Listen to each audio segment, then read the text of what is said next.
ಯಾರನ್ನು ಭೇಟಿಯಾಗಲು ದರ್ಶನ್ಗೆ ಇಷ್ಟವೇ ಇಲ್ಲ ಅಂತೆ. ಪತ್ನಿ ವಿಜಯಲಕ್ಷ್ಮಿಯನ್ನ ಮಾತ್ರ ಭೇಟಿ ಆಗ್ತಿದ್ದಾರೆ ದರ್ಶನ್.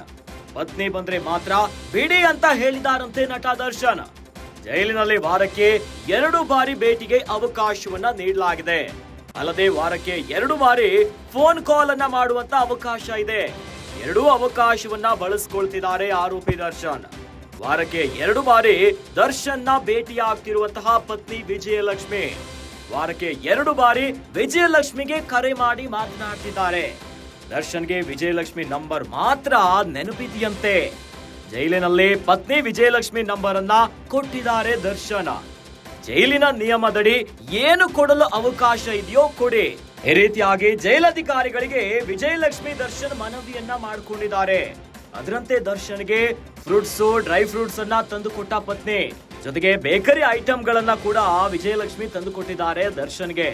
ಅದನ್ನ ಬಿಟ್ಟು ಬೇರೆ ಯಾವ ಸವಲತ್ತನ್ನ ಕೂಡ ದರ್ಶನ್ಗೆ ನೀಡಲಾಗ್ತಿಲ್ಲ ಬಳ್ಳಾರಿ ಜೈಲಲ್ಲಿ. ದರ್ಶನ್ ಸ್ನೇಹಿತೆ ನಟಿ ಪವಿತ್ರ ಗೌಡಗೆ ರೇಣುಕಾ ಸ್ವಾಮಿ, ಚಿತ್ರದುರ್ಗದ ರೇಣುಕಾ ಸ್ವಾಮಿ ಅಶ್ಲೀಲ ಮೆಸೇಜ್ ಅನ್ನ ಕಳಿಸಿದ್ದೆ ಕೊಲೆಗೆ ಕಾರಣ ಎನ್ನುವಂತ ಆರೋಪ ಇದೆ. ಇದೇ ಕೊಲೆ ಕೇಸಲ್ಲಿ ದರ್ಶನ್ A2 ಆರೋಪಿಯಾಗಿ ಬಳ್ಳಾರಿ ಜೈಲಿನಲ್ಲಿದ್ದಾರೆ. ಇನ್ನು ಬಳ್ಳಾರಿ ಜೈಲಿನಲ್ಲಿ ದರ್ಶನ್ ಯಾರನ್ನ ಕೂಡ ಭೇಟಿಯಾಗಲು ಇಷ್ಟವೇ ಇಲ್ಲ ಅಂತೆ. ಪರಪ್ಪನ ಅಗ್ರಹಾರದಲ್ಲಿ ಇರುವಂತ ಹೊತ್ನಲ್ಲಿ ದರ್ಶನ ಕುಟುಂಬಿಕರು, ದರ್ಶನ ಬಹಳ ಆಪ್ತ ವಲಯದಲ್ಲಿ ಗುರುತಿಸಿಕೊಂಡಿರುವಂತ ಎಲ್ಲರೂ ಕೂಡ ಓಡೋಡಿ ಬಂದು ದರ್ಶನನ್ನ ಭೇಟಿ ಆಗ್ತಿರುವಂತಹ ದೃಶ್ಯಗಳನ್ನ ನೋಡಿದ್ವಿ. ಆದ್ರೆ ಬಳ್ಳಾರಿ ಜೈಲಿಗೆ ಶಿಫ್ಟ್ ಆಗ್ತಿದ್ದಂತೆ ಎಲ್ಲದಕ್ಕೂ ಕೂಡ ಬ್ರೇಕ್ ಬಿದ್ದಿದೆ. ಬಳ್ಳಾರಿ ಜೈಲಿನಲ್ಲಿ ಒಂದಿಷ್ಟು ನಿಯಮಾವಳಿಗಳಿದೆ. ದರ್ಶನ್ನ ಕುಟುಂಬಿಕರು, ಆಪ್ತ ಕುಟುಂಬಿಕರನ್ನ ಹೊರತಾಗಿ ಅವರ ಪರ ಇರುವಂತ ವಕೀಲರನ್ನ ಬಿಟ್ಟು ಬೇರೆ ಯಾರಿಗೂ ಕೂಡ ಹೊರಗಿನವರು ಯಾರಿಗೂ ಕೂಡ ದರ್ಶನನ್ನ ಭೇಟಿ ಆಗ್ಲಿಕ್ಕೆ ಅವಕಾಶ ಇಲ್ಲ. ಇದರ ಜೊತೆಯಲ್ಲಿ ದರ್ಶನ್ಗೂ ಕೂಡ ಯಾರನ್ನು ಭೇಟಿ ಆಗಲು ಕೂಡ ಇಷ್ಟವೇ ಇಲ್ಲ ಅಂತೆ. ಪತ್ನಿ ವಿಜಯಲಕ್ಷ್ಮಿಯನ್ನ ಮಾತ್ರ ದರ್ಶನ್ ಭೇಟಿ ಆಗ್ತಿದ್ದಾರೆ. ಪತ್ನಿ ಬಂದ್ರೆ ಮಾತ್ರ ಬಿಡಿ ಅಂತ ಹೇಳಿದಾರಂತೆ ದರ್ಶನ ಜೈಲಧಿಕಾರಿಗಳಿಗೆ. ಜೈಲಿನಲ್ಲಿ ವಾರಕ್ಕೆ 2 ಬಾರಿ ಭೇಟಿಗೆ ಅವಕಾಶ ಇದೆ. ಬಳ್ಳಾರಿ ಜೈಲಿನ ನಿಯಮಗಳ ಪ್ರಕಾರ ವಾರಕ್ಕೆ 2 ಬಾರಿ ತಮ್ಮ ಆಪ್ತರನ್ನ ಭೇಟಿ ಆಗ್ಲಿಕ್ಕೆ ಅವಕಾಶ ಇದೆ. ಅದರ ಜೊತೆಯಲ್ಲಿ ವಾರಕ್ಕೆ 2 ಬಾರಿ ಫೋನ್ ಕಾಲ್ ಅನ್ನ ಮಾಡಬಹುದು.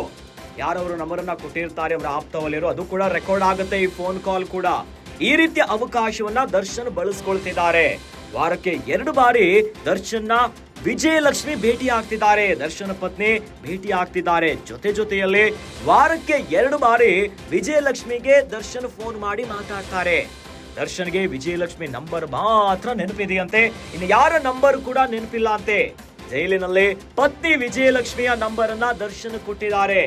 ಜೈಲಿನ ನಿಯಮದಡಿ ಏನು ಕೊಡಲು ಅವಕಾಶ ಇದೆಯೋ ಅದನ್ನ ಕೊಡಿ ಅಂತ ಜೈಲಧಿಕಾರಿಗಳಿಗೆ ವಿಜಯಲಕ್ಷ್ಮಿ ದರ್ಶನ್ ಮನವಿಯನ್ನ ಮಾಡಿಕೊಂಡಿದ್ದಾರೆ. ಅದರಂತೆ ದರ್ಶನ್ಗೆ ವಿಜಯಲಕ್ಷ್ಮಿ ಭೇಟಿ ಆದಂತ ಹೊತ್ನಲ್ಲಿ ಫ್ರೂಟ್ಸ್, ಡ್ರೈ ಫ್ರೂಟ್ಸ್ ಇವೆಲ್ಲವನ್ನ ತಂದು ಕೊಟ್ಟಿದ್ದಾರೆ. ಜೊತೆಯಲ್ಲಿ ಬೇಕರಿ ಐಟಮ್ ಗಳನ್ನ ಕೂಡ ಜೈಲಿನಲ್ಲಿರುವಂತಹ ದರ್ಶನ್ಗೆ ಪತ್ನಿ ವಿಜಯಲಕ್ಷ್ಮಿ ತಂದು ಕೊಟ್ಟಿದ್ದಾರೆ. ಇದನ್ನ ಬಿಟ್ಟು ಬೇರೆ ಯಾವ ಸವಲತ್ತನ್ನು ಕೂಡ ದರ್ಶನ್ಗೆ ನೀಡಲಾಗ್ತಾ ಇಲ್ಲ.